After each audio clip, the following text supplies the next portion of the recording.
Okay, today we are here in Radio Mayapur. My name is Gangadas, and we are very, very fortunate today. It's a very auspicious day. There are many, many things happening today. It's Vasanta Panchami, which is a day as the spring. It's the beginning of the spring in India. In India, there are 6 seasons.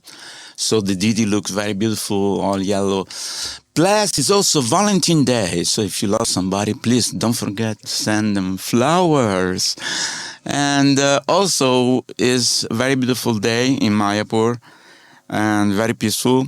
And today we are very, very fortunate to have with us Kaustubha Prabhu, who is born in USA, Indiana. He studied in New York, and he came in contact with the devotee in 1987. His father is from Italy. Grandfather from Italy, yeah. So he has some Italian blood in his vein, and that's why Italian like Italian pizza and all these things.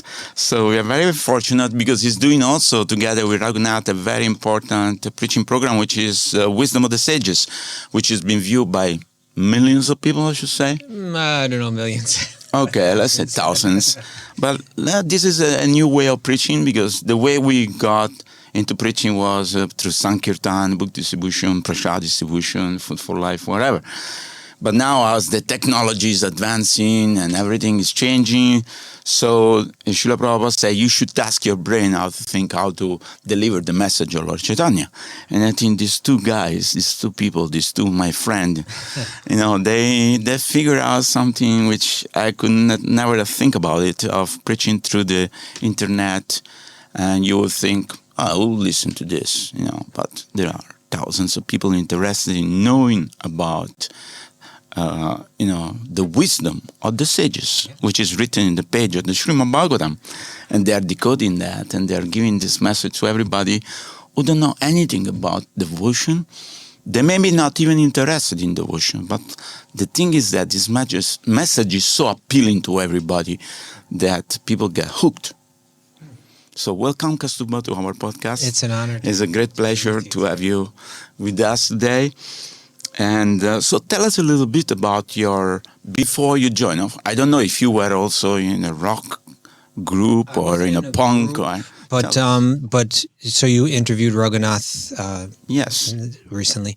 So the scene that he was in, even I was part of that scene, which we called the New York hardcore scene, hardcore punk rock. Punk rock. Yeah. And so from when I was very young, I was into that. I'm about 15 years old or so. But you were also playing instrument or singing? No, not really. You were just listening to the music? Yeah, listening, but it was a very, we call it underground. It was not many people knew about it. Mm-hmm. And so there was always something happening, always bands playing. But it was more than just it was a music scene, but it was kind of like a street scene too. It was kind of like in the neighborhood, all the kids hung out and had crazy adventures. But I think your message was different from the other punks. Raghunath's message was different. Okay. See, if to get into, when I got into it in the early 80s, mm-hmm. like 81, 82, 83, 84, the devotees had... Let's start at the beginning. Yes. That New York hardcore scene took place on New York's Lower East Side. So it's just in the same place where Prabhupada came. As a matter of fact, Tompkins Square Park, where Srila Prabhupada, that was actually where we hung out. There was a club on the corner called A7, which was the very underground New York hardcore scene, and all the kids hung out in that park or on the edges of that park. That was kind of the center of it all. And so devotees would naturally come there to distribute prasadam, do kirtan. So there was always some blend of the devotees entering into that world. And some of the most influential kids from that scene, it was a very young thing, but some of the most influential kids from that scene were introduced to Krishna consciousness. Nice. And so now, some years later, Raghunath's band started, I think, in maybe 85, maybe 86. What was the name of the band? He had a band then called Youth of Today. Youth of Today. And that was what they call straight edge. And that was a different message than what was going on in New York. Straight edge meant no drugs. We don't do drugs. Straight, yeah. New York, that straight edge idea was popular in certain. Every city had an underground scene of this. In Washington D.C. and Boston, the idea of straight edge had caught on, but not in New York City. It was a very drug riddled scene. But Raghunath got that started in New York, and then he was also influenced by some of the earlier bands that were interested in Krishna consciousness. Nice. There was a band called the Cro-Mags. You may have heard of them. They were my close friends when I was growing up. And so through that, he got introduced to the ideas of bhakti. Later, he came back and started a band called Shelter. And that was now in the 90s. And that was when he first started to teach bhakti through this music. Through the song. That was very famous, Shelter. Yeah, I mean, relatively. But they had a following all around the world. But still, it's kind of underground. But thousands of people were introduced to bhakti through that. But would you say that because of Srila Prabhupada came to the park under the tree and he left some vibration or some magic? I would say that for sure, because I don't know how else to explain it. But I'll say this, and this is really important. My friends were really, if people that know them, they know. I'm not exaggerating when I'm saying that these are very tough street kids that didn't go to school, were into all kinds of trouble nonstop. But somehow through reading Srila Prabhupada's books, they learned. They what Vyasadeva recorded in these ancient texts, they understood it and could explain it through Srila Prabhupada's books. And so I was a young kid that was kind of searching for what's the truth, what's life all about, spiritually and so on. And I was in New York City, so I was exposed to all kinds of different ideas. And they were able to answer my questions better than anyone, give consistent, solid, clear answers that made sense. These kids, these street kids, just by reading Prabhupada's books.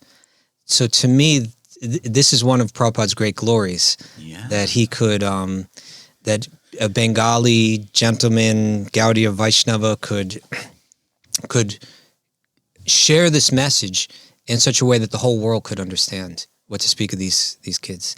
That to me, that's the miracle right there. Can you tell us a little bit about today's position of that tree? I know that they put some flag or something. How the people go there and do kirtan, still remembering. Always devotees are in the area.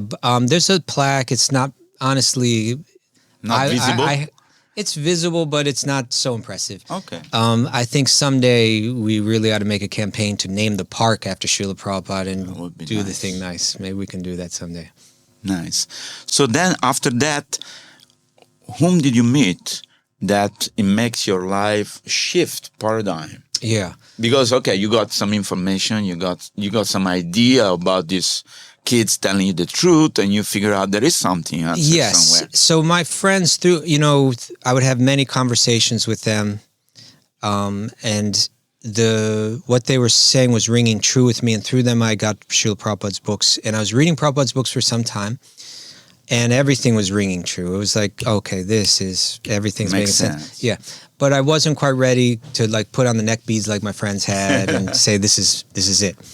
And then one day, I'm walking down the street. It was in the winter, January of 1987. And I bumped into one friend of mine. And he mentioned that there's a Hare Krishna program going on in the apartment of a friend of mine. And so he said, what do you think? You want to go? And I was kind of, I don't think I want to go. And then he said, well, there'll be good food there. And I said, you're right. There's always a plus point. Attractive. So that convinced me. I had been to one or two other programs in a small center in the West Village, the Greenwich Village. So I decided, I kind of had an idea what the programs are like. I said, okay, I'll go. And when I got there, it was in my friend's apartment. On the Lower East Side, and it was a very small apartment. It was very bare, almost no furniture, and it was very clean, more clean than I had ever seen it. And there's a handful of my friends there, so it's maybe 5, 6, 7 of us. And then walked in Tamal Krishna Goswami. Wow. Yeah, and my friends who were bowing down to him, I'd never seen this kind of thing before. I'd never met a Swami or anything like that. Right. So he came and he sat down on the floor with us and spent a couple hours with us, speaking, From the Bhagavad Gita or from any book or in general? I remember the theme. I don't even know if he opened up a book or not, but I remember the theme had to do with when anything material is engaged spiritually, it becomes spiritual. Wow. That's all that I really remember. I would love to see if there's a tape of that somewhere. I don't know if it exists. There is. Yeah. And but when I walked out of that apartment, I said, "Okay, this is it. I knew that now I have to dedicate my life to this." And so within a couple weeks, I was following the 4 principles and chanting 16 rounds and so on. Amazing. Yeah. Yeah, his words, I often think it was maybe someone else could have said the exact same words, but somehow when he spoke them, they entered into the ear. And they got into your They heart. really like you feel it there in the heart, So he really spoke words that went to my heart and changed my life that night. Yeah. He was a catalyst, we call it. Yes. In fiberglass, I'm a mechanic, so Okay. we mix 2 compounds, but you have to put a few drops of catalyst, which will make it hard. Changes. Yeah, so amazing story. And Tamal Krishna Maharaj was really a wonderful speaker, very convinced himself, and able to convince many other people. And Srila Prabhupada, whenever he has some doubt or some problem, he will say, "Call Tamal." Yeah, that's true. And he will call him and say, "Oh, we have to resolve this problem. This is how we do it." And Tamal Krishna Maharaj was very intelligent, very charismatic person. Yes. And he was one, I would say, few people are born leader. He was a born leader, I would say. Yeah. And then you stay in New York, you continue? Yeah, so that was January of 87. And then he came and stayed in New York that summer. He lived at the little center that they had on Greenwich Avenue in Manhattan. And I believe at that time he was writing the book that Srila Prabhupada Anjalila, the drama that he wrote about Prabhupada's last days. And so he would speak at that center 3 times a week. And he would speak on Sunday in the temple in Brooklyn. So I was hearing him like 4 times a week. Wow. And so that's, I remember in one of those talks he was giving on Greenwich Avenue, he said something like, he was speaking and he said something like, "What do we call it when a person doesn't know, when we don't know who we are?" Or something. And I could see he was alluding to because I was reading Prabhupada's books, like Prabhupada would say, "Oh, a madman." And so I raised my hand and I said, "A madman." And when he heard that, he focused in on me. And I think from that point, just because he knew I must be reading the books to use that exact word. And I think I became an object of his mercy after that. So I got to know him a bit over that course of that summer. And then in September that year, Gunagrahi Goswami invited me to travel with him. Nice. And so that's when I kind of left everything. I just kind of disappeared from New York. I disappeared from my apartment and just left that life behind and became a brahmachari. How did your family take this? I was not very close with my family at that point anyway. I was already a wild kid and was on my own. Yeah, all of that. So the black sheep of the family, they call it. Yeah. You were one, I was one. They probably didn't know about it for a long time. Even. Okay. But eventually you went and see them. Eventually. It was really when I 13 years later, 13 or 14 years later, when I met my wife, and then I brought my wife to meet them. I think that made it easier for them to appreciate. They began soft. Yeah, or they worried less. Like, okay, he's married to a beautiful, lovely lady. It's like something here must be okay. Yeah. He's not anymore rebel. He's not a punk, and shave up, but he's a priest. Something nice. Interesting. So then, what You went in book distribution, I'm sure. I was a book distributor. That was my primary service. It was my only service. I mean, aside from serving my guru directly, which I would do when I came to India, I distributed books for 13 years. Yeah. So that is, I also did Sankirtan for 10 years, so all over India, Nepal, Bangladesh, and traveling, driving the bus. Great adventures. It's great adventure.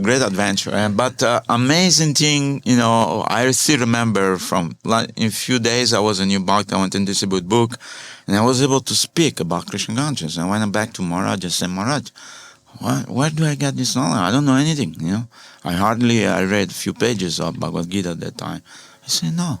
Krishna is in your heart, and Krishna will speak through you. Mm-hmm. I say, okay, this is amazing, But at the same time, it makes you humble because, you meet all kind of people. And of course, in India, because we were foreigners, so people are attracted to know where you're from, what you're doing, how you become a sadhu, and things like that.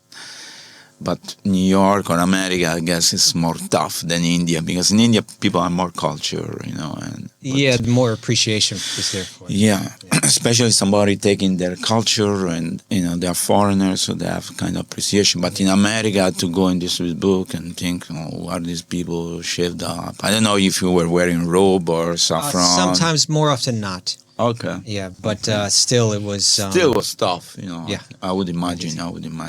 Not easy, but good training. Good training. Very rewarding. Yeah, very rewarding. And after some years, we kind of broke through and found audiences of young people that were into it, and we had a lot of fun. Just traveling around and meeting people, and it was great. You were doing college, university, and stuff like that? Yeah, during the summer, we would travel and follow concert tours. Oh, yeah. And then during the rest of the year, a lot of times we would do college campuses or the streets near the college, or even door to door in the housing areas where the college students lived. Things like that we do. Nice. Young people, so they are more open to receive some kind of... Yes. Okay, tell us more about your, when you start this Wisdom of the Sages. Because this was, I don't know, not many years ago, of course. No, that was only 4 years ago. Yeah.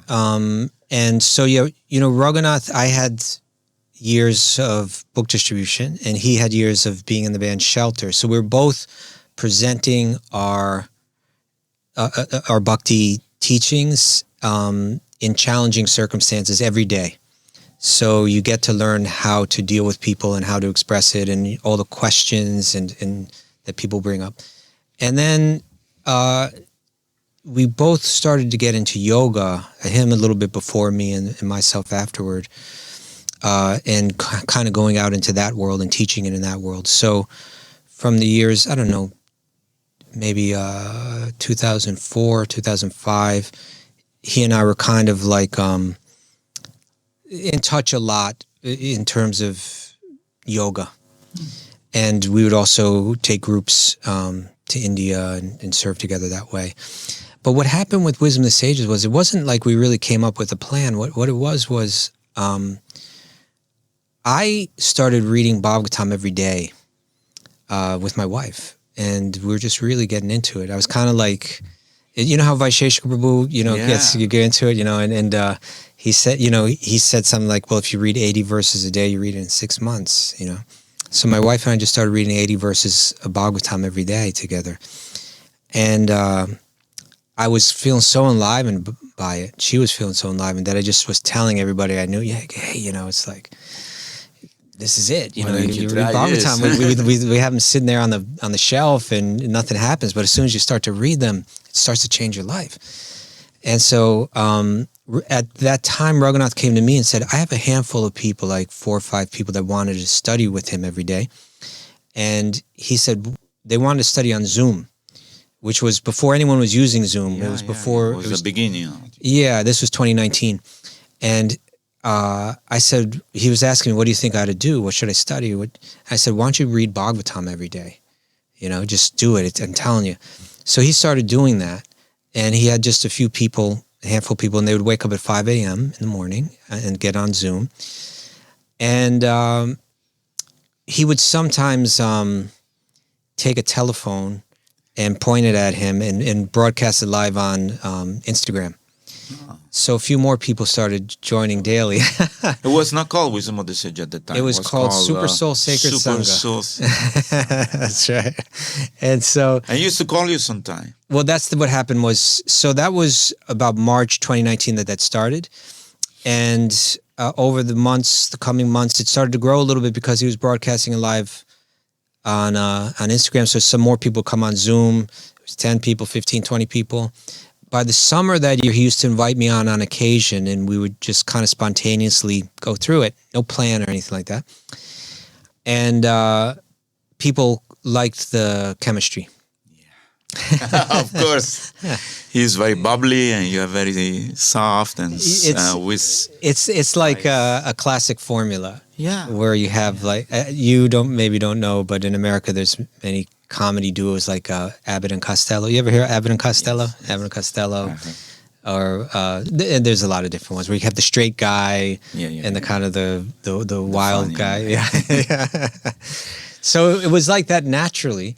And by September that year, I was on every day.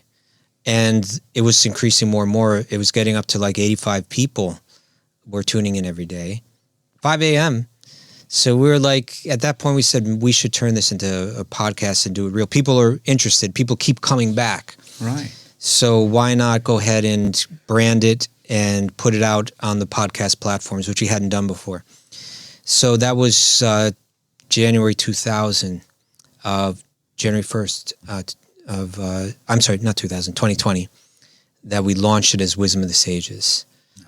And we're doing it every day. And about a month later, we got a big break because Raghunath's got an invitation to appear on the Joe Rogan podcast. Oh yeah, I remember. I saw it. Yeah. So if that invitation would have come a month or two earlier, there would have been really nowhere to send anyone. Yeah.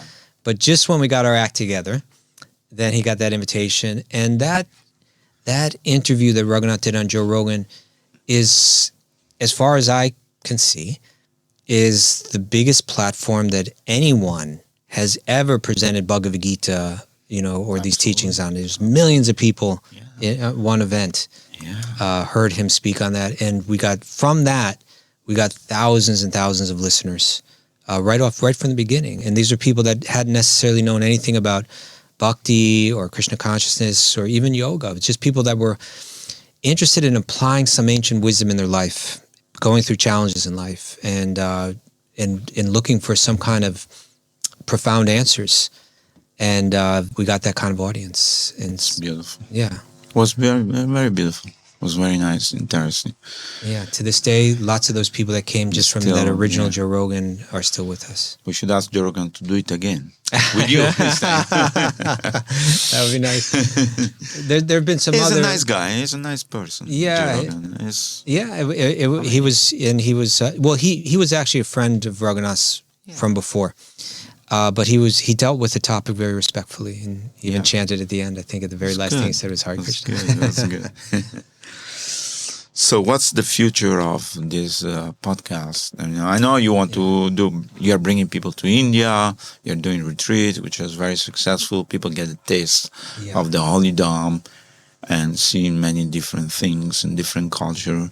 Yeah. But I'm sure in the future you will grow more, and you want to have a base here in Mayapur. I heard. Yeah, I would love to have a little ashram here that we could bring people to for extended time, because we have had a lot of success, if you want to call it. But we've been able to bring people to India, and it is life changing. But there's also something to staying for a longer period of time, which if we had our own place, we could offer that at a really, people could just come and give whatever they want. Whereas like normally we're renting out of another building and the prices are higher, and you can't do it for too long. So that is something we'd like to do. But I think we need to create. It's an interesting time. I think with COVID, it kind of cracked like a shell of how we present bhakti to people. Absolutely. Right. It kind of. People began to take the internet seriously as a way to communicate and practice bhakti. You see, this is the thing about Wisdom of the Sages, is it's not just a class, it's sadhana, because it's hearing Bhagavatam every day. That's Shravana. And because it's every day, that's made the difference in people's lives. Nityam Bhagavata Seva. Nityam Bhagavata So Seva. you do it every day, you purify your heart. Yeah. If it was once a week, you can go up and down into the modes. Exactly. You get lost. You get lost again. Yeah. But when people are tuning in every day, it makes all the difference. So that was a big thing that we learned. Now, that created a large audience, thousands of people. We averaged something like around 10,000 downloads per day. And these are all kinds of people. Now, we need to build a network in order to serve these people and support these people. Yes. And I think the work that we do with that devotees, all kinds of devotees can benefit from that work. Absolutely. Like the first thing that we created was something called Sage Groups, which is an opportunity for people to join a small group, like 7 or 8 people. There's one kind of more experienced devotee that kind of helps, not so much a teacher, but helping lead the conversation. It become more personal. That's the point. They make friends. They have an opportunity to open up. You know, because even if you live in a city with a temple, you could go to that temple. I mean, sometime, you don't get proper. You might go there for 10, 15 years and never feel like you have the opportunity to open up, share what you're going through, ask the questions that you need to ask. Yeah. And those little groups are best places to do that. And so we got that going. There's a few hundred people in those groups, and that's really, people have been really appreciating that. It makes a big difference in people's lives. But we want to create an online academy where they could study everything they need to learn. You know, whether it's not just philosophy, but that as well, but all aspects of the culture. Offering food. How to offer food, how to cook food. You know, what is Vaishnava etiquette? Everything that we learn in a temple, they need to learn. Right. And so we want to build that academy, make it kind of like an inexpensive subscription-based kind of thing. Mm-hmm. We also need to develop a team that's kind of like, I think, drawing from, like, say, those sage groups, seeing what are the most pressing issues for people that are challenging to them. Because basically people practice bhakti until they run into some obstacle and then they stop, you know? And so what are the obstacles? Are they philosophical? Are they cultural? Or or maybe they're psychological? Maybe they're practical? What are the challenges that are in your life that are creating hurdles for you, that are making it difficult for you to practice? And then have that team respond to that through creating the resources that people need. So let's say it's practical. Like, let's say it's like, you know, I have 3 kids. I don't have any time. I don't think I have time in the day to practice this. And apparently you have to chant 16 rounds, and I'm never going to be able to do that. And so I give up. So they need someone to kind of walk them through and say, hey, Step by step, maybe you can't chant 16 rounds. That's okay. Chant 1 round. Yeah, maybe you chant 1 round. And you have to learn to see you're raising your children in the context of your bhakti practice. And so maybe, excuse me, maybe they need like a course or a video, or maybe there needs to be a group, you know, and it could be all kind of things. Like let's say there are women that are like victims of sexual abuse, and they're wondering, you know, like, is it because of my karma, or I don't have a peaceful mind because of this and I struggle, and maybe they need their own group that meets once a month where they can open up and talk about these things. Or, you know, maybe it's a psychological thing, like someone may struggle with depression. It's very personal. Each one is his own. Yes. You know, we have been trained in the temple because we had association with other brahmachari. Yeah. Sometimes they give you a slap, say, hey, just turn your page, move on, don't worry, go on. Yeah.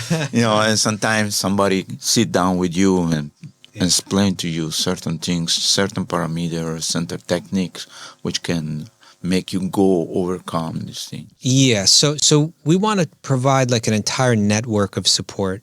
We need to build all these things. Yes. And so I would say the first things that we have going are, 1 is those sage groups, and 2 is the Bhakti recovery group. Yeah, the 12-step recovery The 12-step group. recovery group, which is for I people think this is fantastic. It's helping a lot of people. Yes. And that was an old friend of mine, Jiva. She and I were friends when we were kids, also from that hardcore scene. Yeah. And so I I hadn't, we were friends when we were kids, and then I became a devotee, and she went down. Her path was a rough path that had a lot to do with addiction. Drugs and stuff. And mine was as a brahmachari and then as a grihasta. And then we got back together 30 years later, and she was developing an interest in Krishna consciousness. And so she took off with that idea of the Bhakti Recovery Group, and it's really helping a lot of people, helping people discuss a lot of things that they otherwise would have a hard time. Yeah. So those things are in place, but we need to build it more. And I think if we can build these support systems, that they won't just be for our listeners, but they'll be models that hopefully other devotees could benefit from. Yeah. Because you need some basic training to do this 12-step recovery group, because certain people don't know anything about drug. If you ask some brahmachari from Bengal, I don't know what to answer. You need someone right in there. Need somebody who knows, who can train. You need people that when they enter that group, they know what they're struggling with. What they're struggling with. It can be all kind of different. You have the other Mataji, who is a psychiatrist, a psychologist. She's the wife of one of the Mayapuris. Oh, she comes on our show, Danya. She's amazing. She's amazing. That's the kind of person that I think could play a role on one of these teams. And we've talked to her about that too, to provide support. Yeah, because she can train other people who are in a similar type of training or mind, and to help other people. Because this will be fantastic, because everybody can participate in this. There is no barn of age or group or color or ethnicity or language. It will explode into really fine-tuning the people into the heart, and connect them with the Lord. It's amazing. Good job. We're just getting started, but thank you. When devotees like yourself, senior devotees appreciate it, it gives us a lot of I think there is a lot of devotees who appreciate this that you don't know, because they're just watching. We are the others. Okay. So you don't see us on Zoom, but we are listening every day. I introduce many other people, and they're listening, and they're really, everybody's fired up, and everybody think this is the desire of the Acharya, that we are introducing this Krishna consciousness to all type of people. Yes. It's easy for somebody in India to become a devotee, let's say, because, you scratch a little bit, Prabhupada say, in the Indian heart, there is some bhakti because of the culture or everything. Although the new kids now, they are not anymore like before, because these new kids born in rich family, they sent to abroad and study, and there's a lot of Western influence and a lot of Western culture. By default they become like the Westerners. But still, we can preach them and bring them back, whatever. Yeah, there's a lot of enthusiasm amongst the young people. There's a lot of enthusiasm. We have a lot of work to do. Actually, we have a lot of work to do. It's a lifetime in preparation. We did our job, and I'm sure that when we will leave this planet, Krishna will say, and this guy did something. Okay, so tell us more about your personal life. My personal life? Yes. What would you like to know? No, how you, you are maybe not going every day to the temple, or because you're not living very close. Yeah, I live, people that know Manhattan in New York, I live on the Upper West Side. Okay. So the center that I'm most connected with is the Bhakti Center. Oh, yeah. Which, I was kind of involved in since its beginning. Nice. And so, I'll probably pop in there about once or twice a week. Nice. Nice. But let's say how you maintain your sadhana. What time you wake up in the morning? I wake up very because early. We want to tell this that everybody can practice in their house wherever they are. It's not just because we are in a temple. We are close to the temple. My daily schedule is a little unusual. I wake up very early, so it can sometimes as early as 2:30 or 3:30. Usually 3:30 at latest, something like that. And then those early morning hours, I use them a lot for study and preparation for the podcast, which we used to do at 5 a.m. Okay. Now a lot of times we do it at 6 a.m., something like that. So those hours are nice to chant. Because your brain is clean and Brahma Muhurta is called. It's very sattvic time. Yeah, I also may use that time for writing. Okay. You're writing a book? I'm working on something, yeah. And so you don't want to disclose what they're writing? soon, that'll come out soon. Love story Not a love with story. Krishna. So then, let's say I do the podcast at 6. So it means I have to set up for it a little bit before then, and then do the podcast. Then I have to, when the podcast is done, I have to do the kind of the write up for it, and make the thumbnail and that kind of thing and send that off. So maybe it's by 7:30, 8 o'clock, I'm kind of done. So now I've been up since like say 3:30. It's 8:30 now. I've been Time up for breakfast. Yeah, time for a little breakfast. Maybe take a little nap after that or something like that. Yeah. And then the morning I might use to get things done. I'll probably start to chant more at that point. Okay. And do the kind of, correspondence or phone calls or follow up with all the kind of other services that I might be involved with. Plus you have deity in your house, but your wife is taking care of that. My wife does most of that seva. Beautiful. On Akadashis, I also take part. And then in the afternoon, that may be time for study as well. It may be, sometimes I like to just go out and go to the park, maybe read out there, or in New York, I'm fortunate because the devotees are out on Harinam every day. Sometimes I'd like to go out and join the devotees on Harinam. Nice. If it's summertime, I might go out to the beach. I'd like to get out there a few times a week just for the health and all of course, that of it. the sun is important. Yeah, and the water is good. And then light meal in the evening and Go to sleep early. Try to go to sleep early. So it's something like that. 7:38. I'm winding down at that time. Yeah, maybe like 8:39, Okay. something like that. That's good. That's good. Nice. Yeah. So you maintain a good sadhana. That's very important.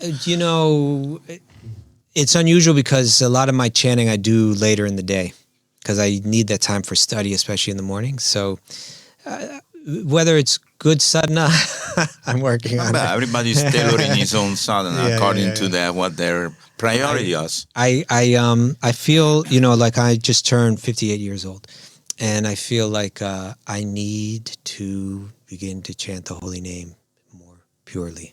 That's weighing on me. So that's going to become a more serious priority in my life as we go forward. But then hopefully we can call it good sadhana.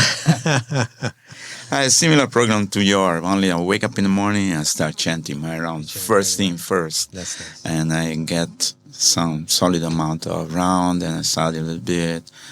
And also I do different services and things. But yeah, I feel like my priority is both studying, but more important, I feel like chanting. Because if the quality of my rounds are good, then all day I'm totally blissful and I'm able to take on any service or anything which comes in my way. I'm able to interact in a positive way. When I'm up early and chanting early, and the whole city's asleep. Yeah. And I'm alone there with my deities in my house, which is like a little temple in my apartment. Yeah. And it's really special time. Absolutely. It's a really special time. We get habituated. You see, I would say we're getting addicted. I cannot stop chanting. The other day I went to the barber. I took my phone. I put Radio Mayapur. I said, "Why I'm not listening to some bhajan? Put Radio Mayapur. Listen to some bhajan or something." I'm getting addicted. That's a good addiction. but I think the years that I spent as a brahmachari, it's not like I've been getting up this early ever since then. As a brahmachari, I did. And then I went through years where I was getting up, it's still early, relatively early, but not so early. But something, as I was getting older, just kind of clicked in my body that I just started waking up very early again. Like that brahmachari training just kind of awakened in me. And I know that for most people who haven't had that experience, getting up so early sounds, even getting up at 4 or 4:30, even 5, it sounds like it's way too early. But there's something there. If we lose... A lot of times people say, I just don't have time for all this. Mostly we waste a lot of time. And if we can cancel that next Netflix subscription and go to sleep early we can wake up, and that time that we have there, It's gold. oh, it's golden. Yeah, yeah. It's like, and we only have so many days left. Yeah. Yeah, right. And these hours become very important. Absolutely. And if you get some really quality time in the early morning hours every day, that makes all the difference. And without that, it's going to be hard to go deeper. It's going to be hard to take it to the next level. You know. Yeah, you gotta grab that time and not let it go. I think that is the connection we have with the Lord through this chanting, because in this Kali Yugas, the only thing is the chanting of the holy name, you know, Yes. Hare Nam.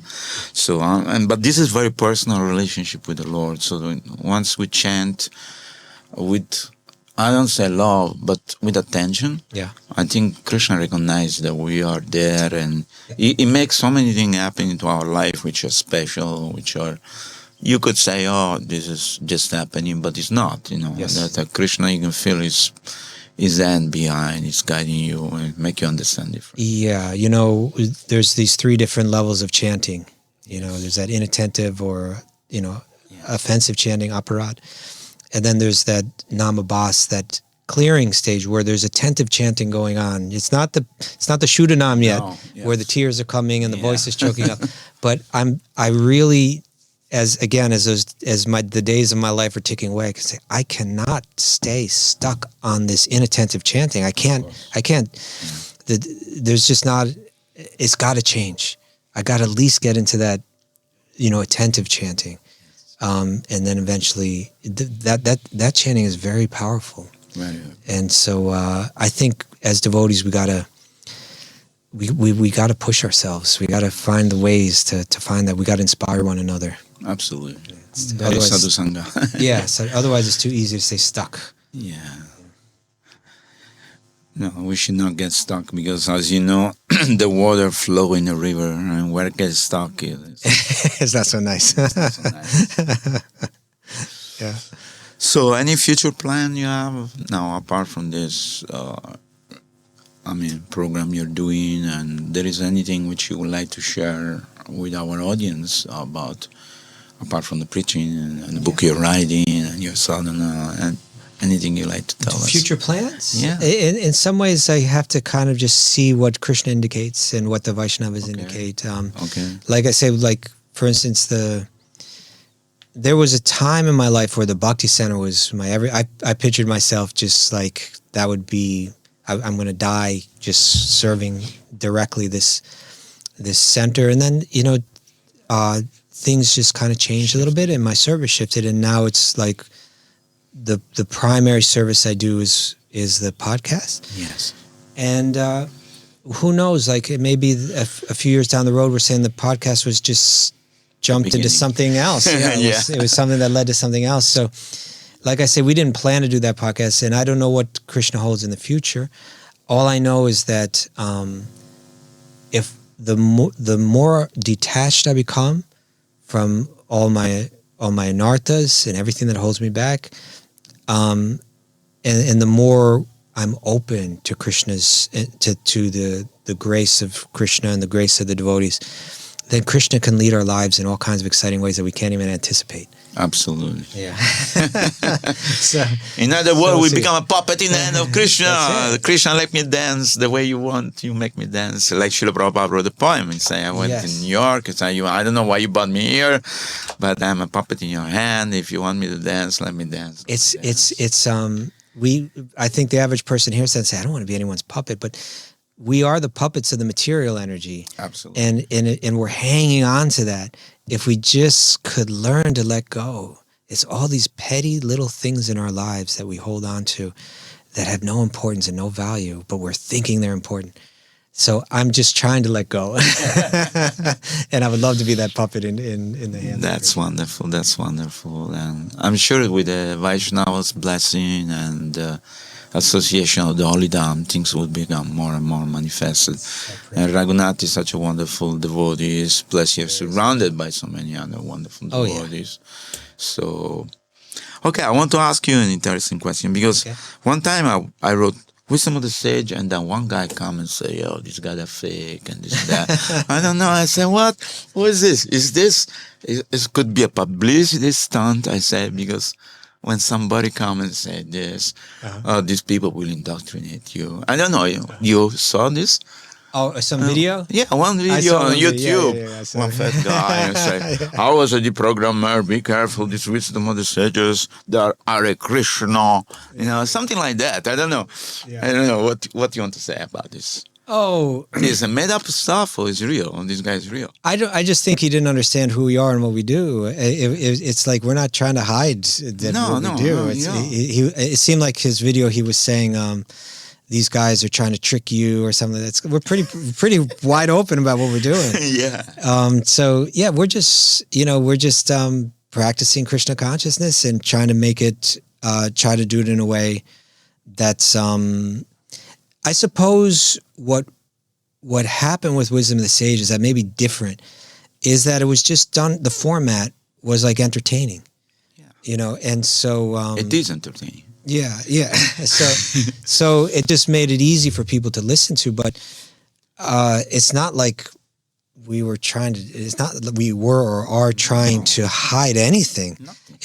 I think maybe this person had some kind of, like he's kind of living in the past where like a devotee has to wear certain clothes. This is just us. That's the way we dress. And, like I'm here in Mayapur right now. I'm in Mayapur. I usually dress like this. You in New York, you wear pants and shirt. Yeah, that's how I dress. And so we're kind of like, if anything, we're too much just being ourselves.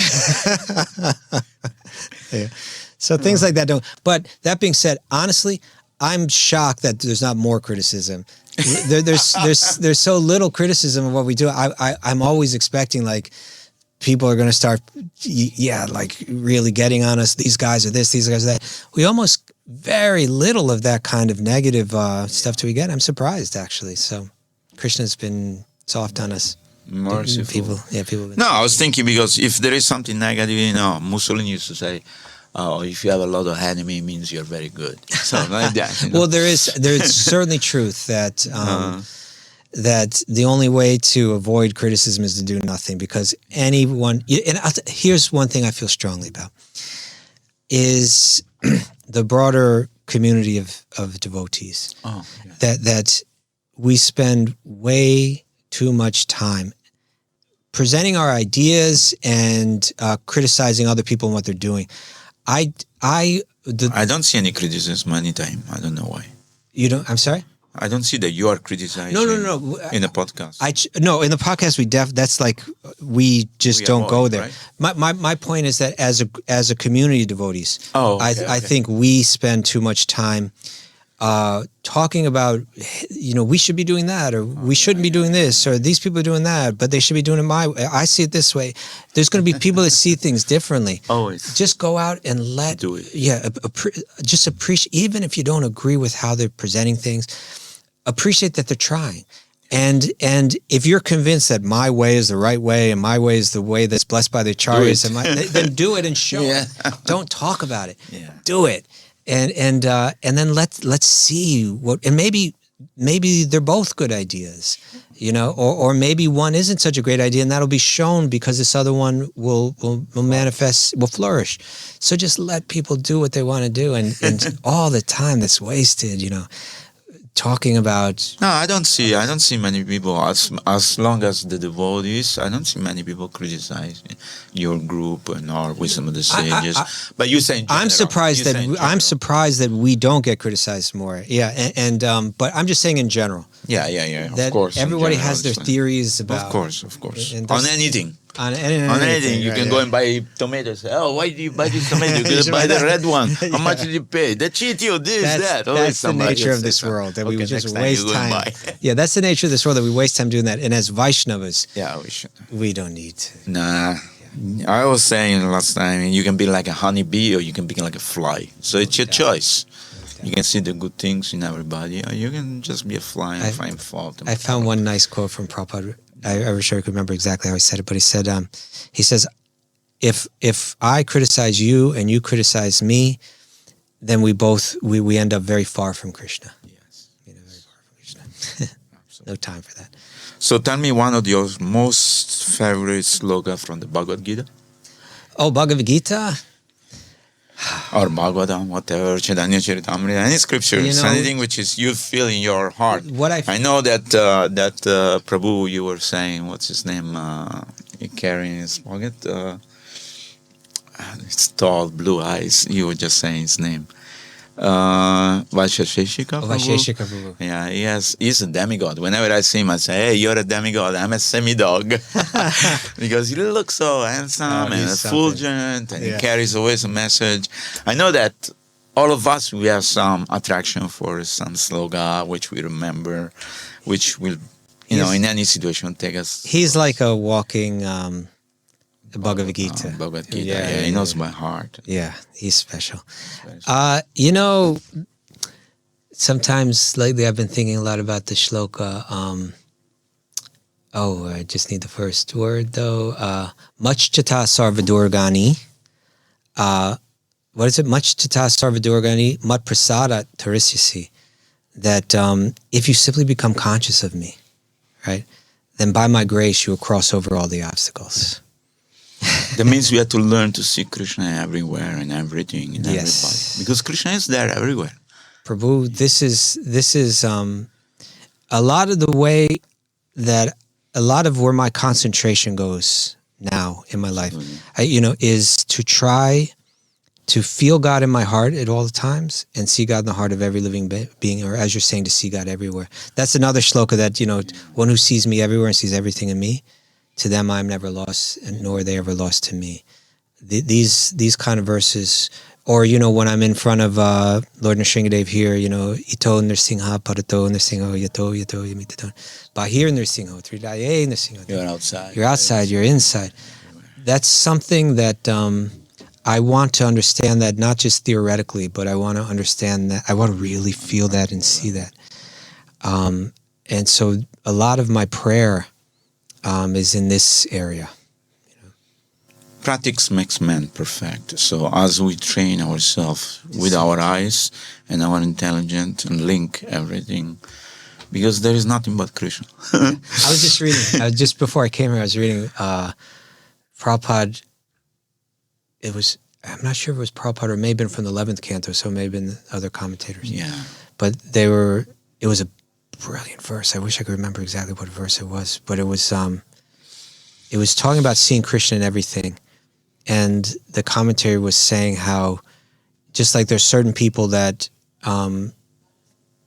see how to make money everywhere. Wherever they look, they see. If you bring them out to the forest, they're thinking, "Oh, nice tree. Cut down these trees so we make money. We can sell them and make paper out of them." And there's some people that are like some men that are seeing like women everywhere, right? Like wherever they go, they're looking for women, especially Italian.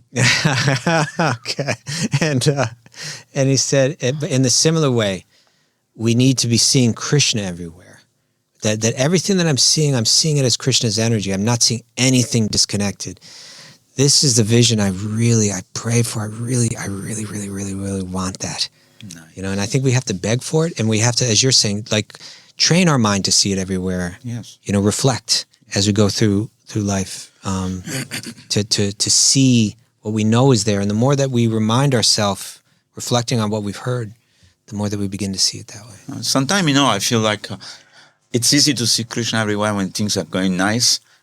And but sometimes when we go through some obstacles, then we start to think, why is Krishna giving me this trouble? Why this person is doing this? Why I had an accident? What if I turn left instead of right? What if I start 5 minutes before? So many things. But we have to learn to see Krishna that also. That verse that I quoted, that much chata sarvadurgani. So much chata, if you become conscious of me, then sarvadurgani, all these difficulties, mat prasada tarisyasi, you'll cross over them. He doesn't say that you won't encounter them. You will encounter them, yeah. But they actually become where the real growth takes place. It reminds me of one of the acharyas said that whenever I think of sex life, my lip curls in disgust and I spit on the thought. Yeah. That was Jamunacharya. Yeah. So it's not that, okay, you see a beautiful woman, you start to see the soul, maybe, yes, if you're trained. But yeah, otherwise you could be tempted anytime. He was inside the heart speaking himself. Yeah, I think he was feeling disgust at his own attachments and spitting at that, right? Not spitting at the thought of the woman herself, but spitting at on the thought in his his mind. own past. Why is this coming to me? Do you know that story about Yamunacharya and that one sadhu wanted to go visit him because he saw that he was kind of getting lost in the kingly life? And Tell us. I don't remember the name of the person, but Yamunacharya, because he came from a very devotional background, but then he became king, and then as a king, he was losing touch with it because there's so much opulence. Oh, yeah. You know, you got wealth and power and fame and beautiful wives and all this, and you get lost. And so this sadhu, he couldn't reach him because he's a king, he's a big king. So what he did was he would get some very special... It's called Brahmi Shak, Oh, which is Brahmi available here, which is very good for brain. It's very small leaves. Actually, his guru sent one of the brahmacharis and said, you have to go and retrieve this. My disciple is lost in this kingdom. Yeah. So when the brahmachari goes through the gate and the guard stops him, hey, where are you going? Oh, I want to speak to the king. He's my friend. Yeah, right. Get lost. So he went every day and gave this shak, Brahmi shak, to the cook. Yeah. And the cook cooked it, and he said, the king will give me every day. So for 1 month, he gave him the shak every day. I'm sorry, I'm taking over your description because I start to remember. Yeah. But then one day it didn't come. He stopped it. I stopped it. One day it didn't come. And then the king called the cook and said, hey, where is my shak? So, I don't know, the guy who brings it every day, he didn't come. What is it? Did you pay him? No, I didn't pay him. I said, why? He's a brahmachari. He said that you like it. He said, okay, when he comes next time, bring him to me. That's right. And so he went there and he brought him. And that time, he said, well, actually, our guru sent us. You remember we were brahmachari in ashram, Gurukul. And he sent a treasure. He said, there's a treasure for you to go and pick it up. I said, no problem. I'll call my minister. He said, no. You have to come alone, me and you. We have to go alone. We have to go and retrieve this. That's the only way. He said, okay. So he left his son in charge of the kingdom and everything. And they start to walk in the forest. Yeah. And the guru started to read the Bhagavad Gita. And the king started to, again, remember his spiritual. And finally, they reached Sri Rangam and said, this is the treasure. And there is Raghunath Swami laid down, beautiful, is the Lord. Yeah, the guru wanted you to take care of this temple, and then he remained there. He never went back to the kingdom. So that was the beginning of a revival of his devotion. Of Krishna consciousness. Yeah, amazing story. And so I think after that, then he goes and he looks back at his life and he says, "Oh, look, I was trying to exploit Krishna's energy. I saw it as separate from him, as if it belongs to me." No, it's not. And then feeling a deep sense of remorse for that. That's that bitter taste. There's something very sweet about it because it's an awakening, right? Yeah. Wonderful story. Kaustubha Prabhu is, I'm sure we can go on forever here, but we come to, I think, conclusion on our time. Would you like to give a message to all our audience today? Well, your audience is especially the devotees. All over the world, devotees are listening to the radio, devotee, non-devotee. Most people are devotee, yes. I think that we should have faith. Okay. That Krishna works in all kinds of wonderful and beautiful ways. And if we look at nature, we see sometimes you plant a seed and it grows very quickly. Something comes out of the ground. And some things you plant and the seed is underneath the ground and it's building its whole platform before it even begins. And it takes a long time, but then it comes up and it grows very strong. We don't know in our own life. We may think, I've been trying for so long and still I haven't developed pure prema. I don't think it'll ever come. Or we look at our efforts in the world to bring Krishna consciousness to people and we say, oh, we're failing, we're not reaching people, it'll never happen. How could we ever change the world? I think we should have complete faith that in this life, by the grace of Krishna, if we decide I want to give this life to the Lord, that by the blessings of the Vaishnavas and Krishna, we can get Krishna Prema in this life, and that we should never doubt. We should never doubt that bhakti can and will change the entire world. I'm convinced that it will.